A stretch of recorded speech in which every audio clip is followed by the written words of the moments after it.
नमस्कार, आप देख रहे हैं राजधानी समाचार। बात की जाए मध्य प्रदेश के रायसेन जिले की व सिलवानी विधानसभा सीट की। सिलवानी विधानसभा सीट हमेशा चर्चित रहती है क्योंकि कांग्रेस और भाजपा 2023 में तैयारी जोर तोड़ से कर रही है। कहीं ना कहीं इस सीट भी कांग्रेस इस बार जीतना चाहती है क्योंकि ज़्यादा देखा जाए तो भाजपा से विधायक बनते हो, मंत्री भी रहे हैं क्षेत्र में।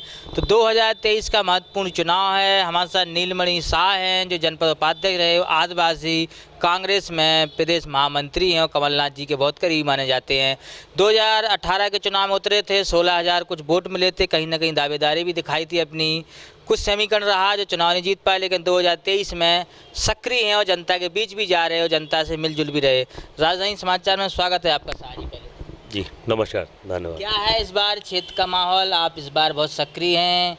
वह देखा जाए तो ये सिलवानी विधानसभा पे आदिवासी वोटरों की ज़्यादा तादाद मानी जाती है। जी हाँ, सिलवानी विधानसभा में लगभग 50-55 हज़ार के आसपास वोटर हैं आदिवासी।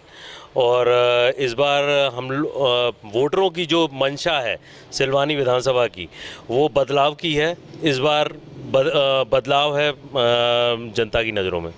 आदिवासी वोटरों की बात हो रही तो कुछ एक आदिवासी समाज के साथ घटना हुई, उस पर भी थोड़ी चर्चा हो जाए। कैसे देखते हैं जब किसी एक आदिवासी युवक के ऊपर कोई पेशाब करता है भाजपा का नेता और फिर उनके विधायक कहते हैं हमारे प्रतिनिधि नहीं है, सीधी का मामला है। ये बहुत ही निंदनीय घटना है, बहुत ही शर्मनाक घटना है। ऐसे आदमी को जो विधायक प्रतिनिधि है प्रवेश शर्मा, प्रदेश शुक्ला, जी हाँ माफ़ करिएगा, वो वैसे आदमी को समाज में रहने का कोई अधिकार नहीं है। उन पे तो ST/SC एट्रोसिटी एक्ट के तहत कार्रवाई की जानी चाहिए। आज हम लोगों ने उसके लिए ज्ञापन भी दिया है और ये मांग भी रखी है कि उन पे कड़ी से कड़ी कार्रवाई की जाए और उस परिवार को सुरक्षा मुहैया की जाए। और हम लोग की मांग है कि और उस बच्चे को 50 लाख का मुआवजा भी दिया जाए। और हम लोगों ये सिर्फ एक ज़िले की या एक शहर की घटना नहीं है, हमारे इधर भी ऐसी घटनाएं होती रहती हैं। कुछ दिन पहले हमारे यहाँ पे एक कन्या छात्रावास में भी एक घटना हुई थी, उसकी भी FIR हुई है। ऐसी आए दिन ऐसी घटना हम लोग सुनते रहते हैं। ऐसा कोई महीना नहीं जाता कि जहाँ पे हमारे समाज ऐसे निचली उस पर ये मनुवादी सोच वाली मानसिकता वाले ये लोग इस टाइप की घटना करते रहते हैं। हम लोग इसकी हमेशा इसका निंदा करते हैं। इस मध्य प्रदेश में आदिवासी समाज की बड़ी संख्या है और काफ़ी वोटर हैं और काफ़ी विधानसभाओं पर उनका दबदबा भी रहता है। जब वोट की बात आती है तो भाजपा कहती है बिरसा मुंडा भगवान है हमारे लिए।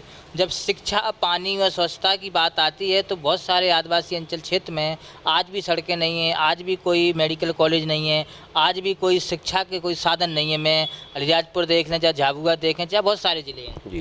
जी हाँ, ये तो आपने सही कहा। जब वोट की बात आती है तो पिछली बार 2018 का आप रिज़ल्ट देखें तो सबसे ज़्यादा सीटें कांग्रेस की जो आई हैं एक समुदाय की, वो है आदिवासी की। और उसी के कारण कमलनाथ जी की सरकार रही और माननीय कमलनाथ जी ने भी आदिवासियों का सम्मान रखा।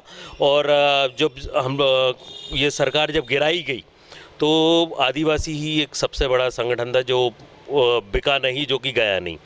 और इसी को देखते हुए बीजेपी वालों ने भी आदिवासियों को अपनी तरफ खींचने के लिए, वोटों की राजनीति करने के लिए, उन्होंने बिरसा मुंडा को भगवान बना लिया।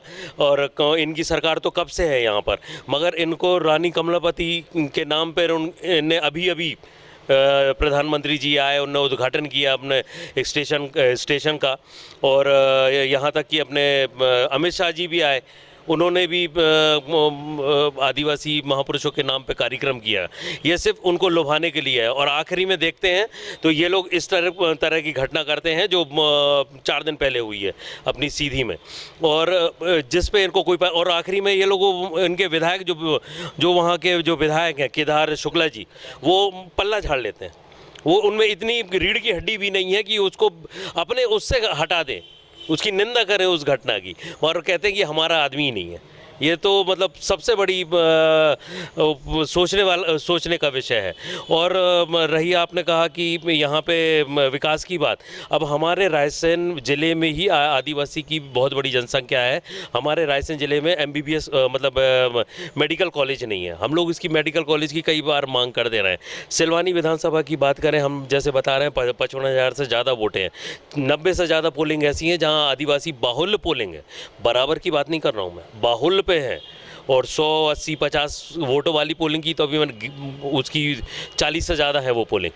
तो मैं ये कहना चाह रहा हूँ कि ये जो इतनी जनसंख्या होने के बाद भी आज जो हमारा गांव है सिलवानी से करीब 50 किलोमीटर तक रेडियस है सिलवानी का, वहाँ पे सिर्फ एक ही कॉलेज है जो कि सिलवानी में, जहाँ पे सब्जेक्ट का कोई ऑप्शन नहीं है, सिर्फ आर्ट्स है।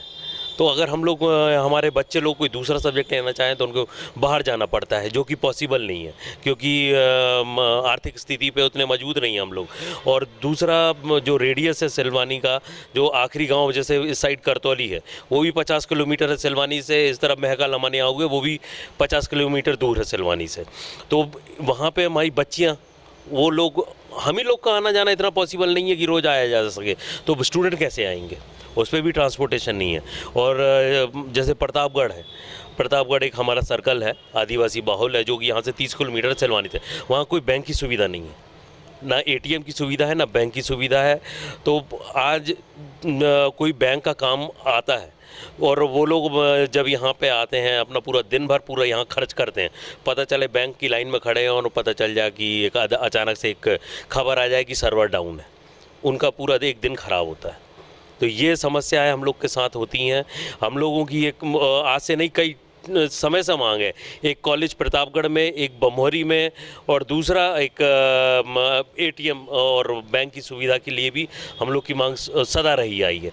और हॉस्पिटल की भी मांग रही है। और अब बिल्डिंग का काम लगा हुआ है, देखते हैं कब तक बनती है।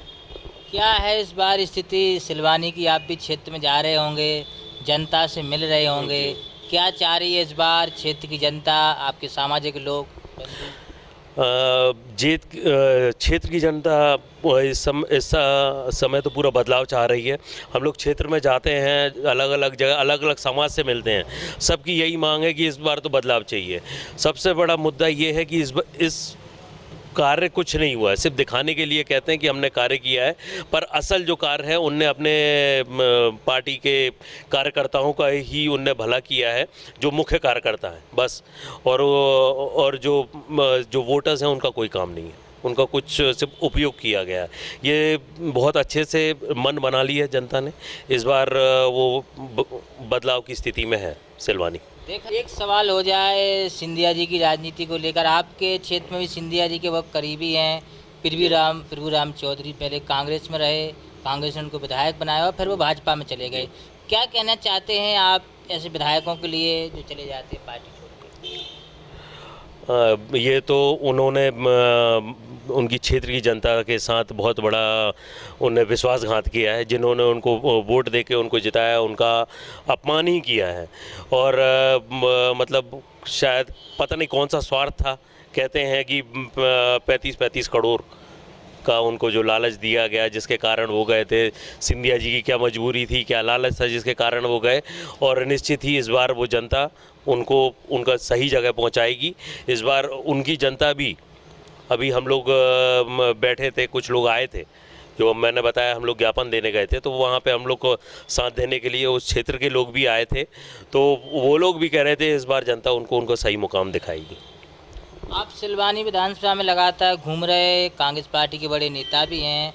2023 में सिलवानी विधानसभा से कांग्रेस पार्टी अगर नीलमणि शाह को टिकट देती है तो क्या स्थिति बनेगी? वैसे तो मैं कांग्रेस पार्टी के लिए काम कर रहा हूँ, कांग्रेस को मजबूत करने का काम कर रहा हूँ।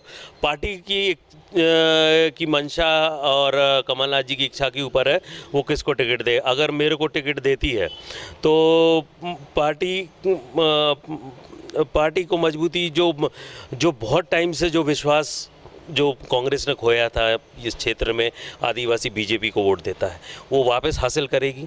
साथ में जो भोजपुर विधानसभा में भी बहुत सारे ट्राइबल वोट्स हैं, वो भी मेरे ख्याल से 35,000 से ऊपर है, वहाँ भी उनको फ़ायदा पड़ेगा।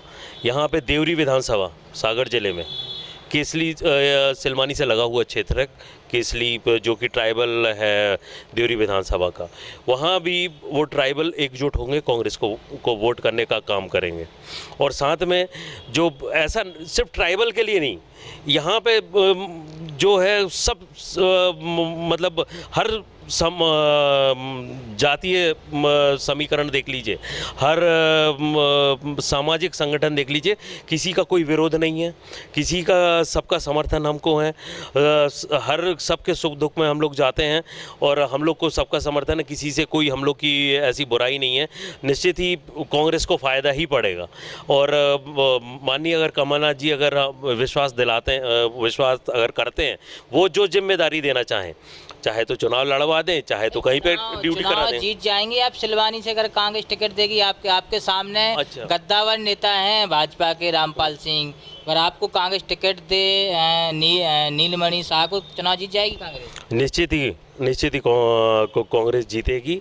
अगर हम लोग को मतलब मुझे अगर ये मौका मिलता है तो निश्चित ही मिलेगी, क्योंकि सभी सामाजिक संगठनों का साथ हम लोग के साथ है। सामाजिक जो समीकरण है वो उनका हम लोग के साथ कोई बुराई नहीं है, कोई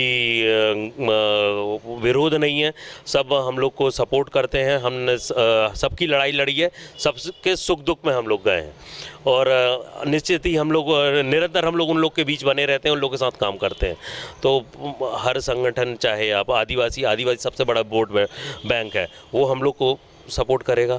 जब आदिवासी सपोर्ट करेगा, एक सामान्य सीट के पे अगर किसी ट्राइबल को अगर वो मिलती है तो एक बहुत बड़ा मैसेज जाएगा पार्टी के लिए, बहुत बड़ा मैसेज जाएगा कि इस पार्टी ने एक सामान्य सीट पे एक ट्राइबल को दे दिया, तो निश्चित ही ट्राइबल बहुत एकजुट होंगे, उसके साथ एससी भी एकजुट होंगे। तो ये एक समीकरण बहुत मजबूत बनेगा और बाकी जो पार्टी का जो है वोट बैंक वो तो है ही है। तो बड़े दावे हैं और बड़ी बात है। नीलमणि शाह ने कहा है अगर मुझे टिकट देती है कांग्रेस पार्टी तो भोजपुर और देवरी विधानसभा और जो आजू बाजू विधानसभा लगी हैं प्रभाव पड़ेगा, आदिवासी समाज इकट्ठा होगा और कांग्रेस के साइड उसका रुख मुड़ेगा, क्योंकि अभी तक आदिवासी समाज ज़्यादातर इधर क्षेत्र में भाजपा को वोट दे रहा है, लेकिन कभी उन्होंने किसी आदिवासी नेता को कांग्रेस पार्टी नहीं उतारा है। इस बार नीलमणि शाह हैं, लगातार कांग्रेस पार्टी से तैयारी कर रहे, सिलवानी विधानसभा में भी सक्रिय हैं और सिलवानी की जो आजू बाजू विधानसभा में भी जा रहे, सामाजिक को भी जगा रहे और मुद्दों पर लड़ रहे हो, समाज के लिए खड़े रहते हैं। जुड़े हमारे साथ न्यूज़ की रिपोर्ट, सिलवानी विधानसभा, जिला रायसेन।